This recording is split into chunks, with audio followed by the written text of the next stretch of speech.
Welcome back to the Investor Professor Podcast. This is Dr. Ryan Peckham, and this is episode 145. So what are we going to discuss today? Well, this week we have another big jobs number coming up. We're going to discuss NVDA earnings this past week, and then I'm also going to talk to you about planning out the rest of your year. We are in September now, crazy enough as that is, but we still have 4 really good months left of the year. There is no taking our foot off the gas pedal yet. So we'll plan out the rest of our year, discuss some of the things we're working on here, and we'll just kind of have a easy episode today. So get your mind right and let's get to work.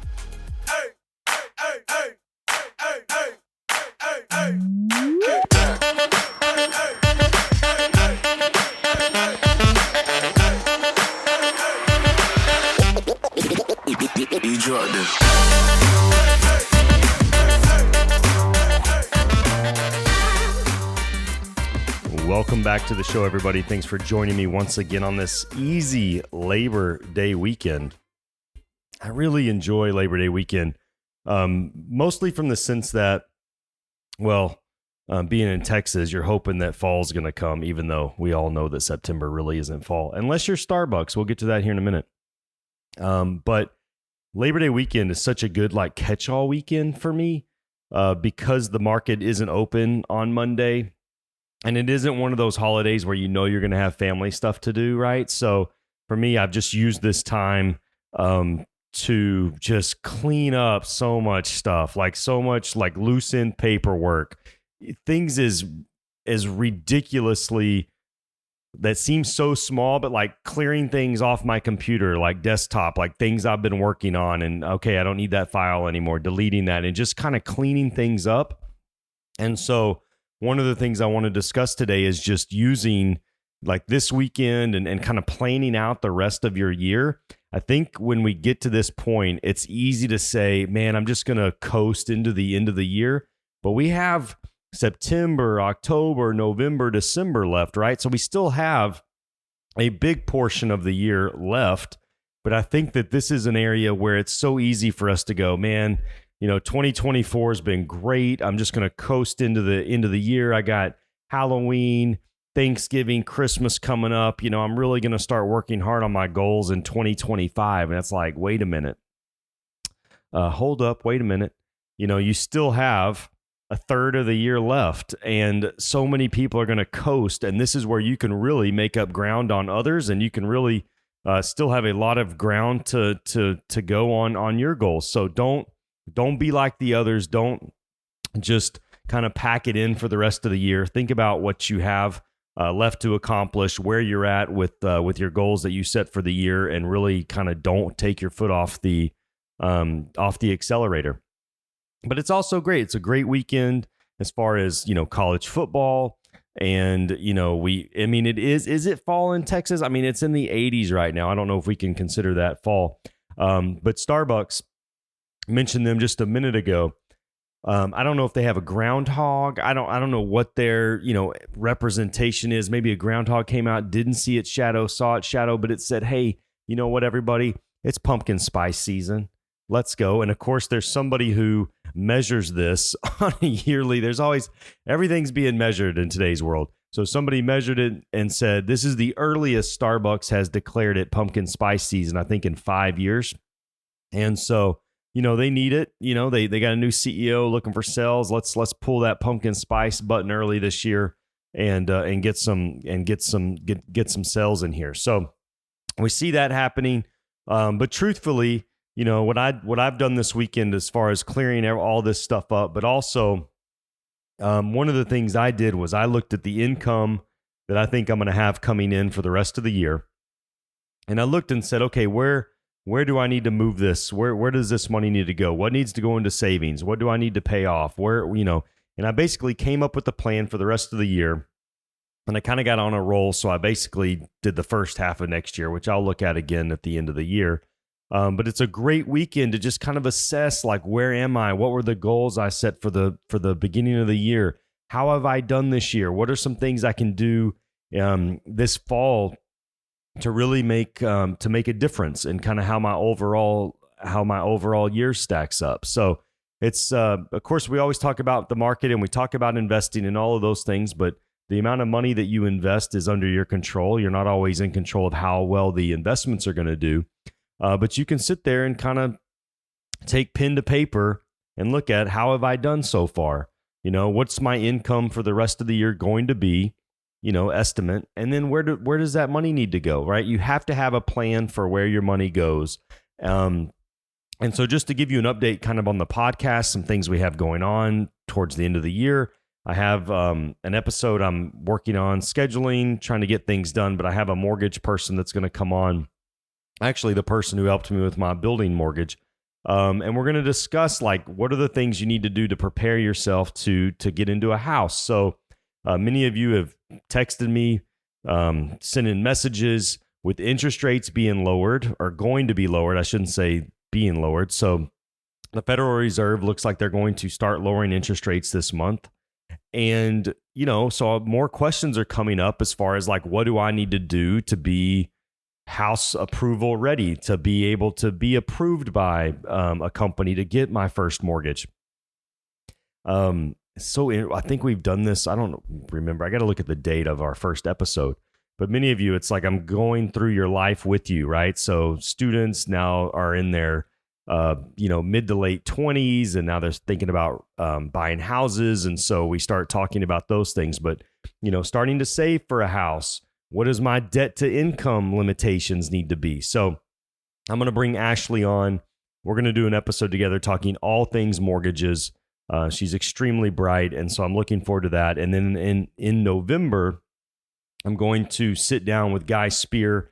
I'm going to have lunch with him in New York City, and then the next day, we're going to do a podcast episode together. So this was pretty neat. So I rented a podcast space in Midtown Manhattan where we basically show up, somebody films it, there's somebody there to do audio. That's going to spoil me. And so that'll be nice. But Guy runs the Aquamarine Fund out of Zurich, Switzerland. And so I bid on a lunch to have lunch with him. And then he's graciously offered to do a podcast recording with me. And I've kind of gotten to talk to him, become friends with him, which is just so interesting. I've been watching and listening to some of his previous interviews that he's given. And then he also has his own podcast. So I've been listening to some of those episodes, trying to really dial in what I want to talk to him about. I think the interesting thing about our conversation is most of the people that interview him or that he interviews aren't also money managers. And so I think coming from it from that standpoint, like real questions that I have for him as far as being a money manager, not just like fringe finance topics, I think is going to be an interesting conversation. So I'm looking forward to that. I'm looking forward to telling him thank you. The 25-year-old version of me is very thankful that he was around and that his book was around when it was. So that's going to be fun. That's going to be the first part of November. I'm trying to get Ashley scheduled in the next week or two so that we can do that mortgage podcast before they drop interest rates so that you'll be prepared, kind of know what you need to know if the Fed lowers rates. And speaking of the Fed lowering rates, the jobs report comes out this Friday, which is going to be the August jobs report. We're hoping there's not a tick up in the unemployment rate. This is what started the whole sell-off that happened at the end of July, early August, right before the Japanese carry trade. And so they all kind of came together at the same time because Friday was the jobs report, the market sold off, and then Monday was the Japanese carry trade and all those kind of things. And so it all kind of culminated together. So this Friday will be another jobs report. We'll see, hoping that unemployment stays the same. I mean, that is the one area that we really have to be careful of, and your investments are going to pay close attention to, is the unemployment number. That is the number one, throughout my career, many other people's careers, the unemployment rate is so key.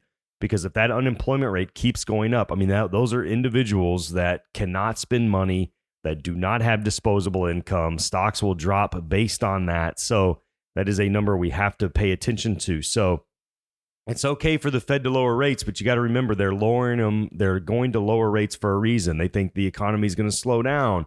They think people are going to lose their jobs. So we want them to cut rates, but we don't want them to have to do it in such a manner where that sets off panic or, there's a worry going on. So we'll see what that number looks like on Friday. And then later this month, we will get that jobs number.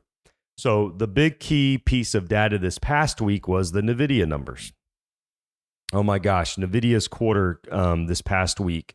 I have rarely seen this much attention put on a single stock in a long time. I don't remember any. The only one I can really even compare it to is Apple. Back in like 2012, 2013, 2014, those kind of years when everything was really keyed in on iPhone sales. That's the only thing that I can remember that had this kind of impact. The one thing, so I believe I've mentioned it before, but NVIDIA kind of reports after everybody. So, all the big names have already reported and NVIDIA is just kind of out on its own. And so I think that also is one of the reasons that there's so much like just a myopic focus on NVIDIA's quarter. And as a money manager, I will tell you, like I had a nightmare that they missed their quarter and the stock dropped by a ton. And, so what am I thinking about when I'm sleeping? I'm thinking about this stuff all the time because there's so much writing on it. It's not just NVIDIA's earnings. It's what does it mean for the AI trend and all of these things. So it just carries so much weight. They had a good quarter and the stock still sold off. So let's discuss that. So how does this is one of the things I think that is so frustrating to so many people, which is a company beats on its earnings, it beats on its revenue, the number of sales that it has, and the stock still drops. Like, how's that? How does a company beat on every single metric and still drop? Well, NVIDIA, we're getting spoiled here that they are just beating their numbers so much that this quarter, that analysts weren't looking for a beat. They were looking for like a $2 billion beat and a $2 billion rise in guidance. And so, this beat and raise. It becomes very difficult for a company to keep growing at that kind of level. So for all intensive purposes, I think you really have to step back. NVIDIA's earnings, they actually grew 122% over this time last year. I think it was 68 cents a share. They also authorized a $50 billion buyback of buying their own shares back. And so even though the stock pulled back, so if you look at it this past week, they were, where is it at? $127 before they reported. And then once they reported, they dropped to like 118, 117. They were 115 for a while. And so I look at this, I look at their quarter. I'm telling you, obviously, not financial advice. Talk to your financial advisor, all of those things. I am much more comfortable buying NVIDIA at this $118, $19, $20 range. I am very comfortable investing in shares here. And full disclosure, for a number of clients that have been in the stock for a while, I did sell a little bit of shares at 130 before the quarter. And I just did that as protection in case they missed. But now I'm even more bought in after seeing their quarter. And the reason is next year. So I'm looking at next year's earnings. So just to give you a little lesson here, we talk about PE ratios a lot. So PE ratios, price to earnings ratios. So when you hear, like you're watching CNBC and you'll hear somebody talk about this company has a 30 multiple. Well, that 30 multiple, they're normally talking about the PE ratio. So they're taking the PE ratio, right? The price to earnings ratio. They times it by the earnings per share, and that gives them what they think the stock price will be in the next year. So, for example, NVIDIA's earnings are supposed to be $5 a share next year, and they didn't give you any clue that it wouldn't be that at all. They're very comfortable giving you the $5 earnings for next year, unless something drastic were to happen. But let's say next year NVIDIA's earnings are $5 a share. If we put a 30 multiple, so a 30 PE ratio on that, so we take 30 times 5, that would give you a share price of 150 next year, right? So that would tell you. So when you look at NVIDIA, you see $119 a share. I look at NVIDIA and I say, I see $150 next year. And by the way, that 30 multiple is low for NVIDIA. So I'm, being conservative. If we are being honest here, that is a conservative multiple for NVIDIA. Their average multiple over the last 5 years has been 64, which is high, which is considered high, but they're growing so fast that, that the market gave them a higher multiple. So, if you gave them a 40 multiple, you're talking about $200 a share, which, that might be a little rich. So that's why I do a conservative number, 30 PE ratio, $5 a share. NVIDIA is easily $150 a share next year, if everything kind of stays the same. So that's when we're talking about how do we value companies, how do we look at what, the valuation of the stock price is going to be. I mean, obviously there's other things that go into it, but this is a really quick kind of, quick way to do it. So that price to earnings multiple is key.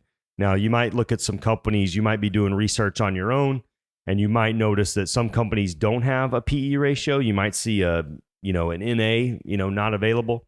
Well, that's because the company doesn't have any earnings. So if a company isn't profitable yet, they're not going to have a PE ratio. And I know we've talked about this before, but I think it, not that we can't go over it again, but it's probably important just to remind you here. But if you go look at a company like Snapchat, their earnings, they have negative earnings, so they don't have a PE ratio.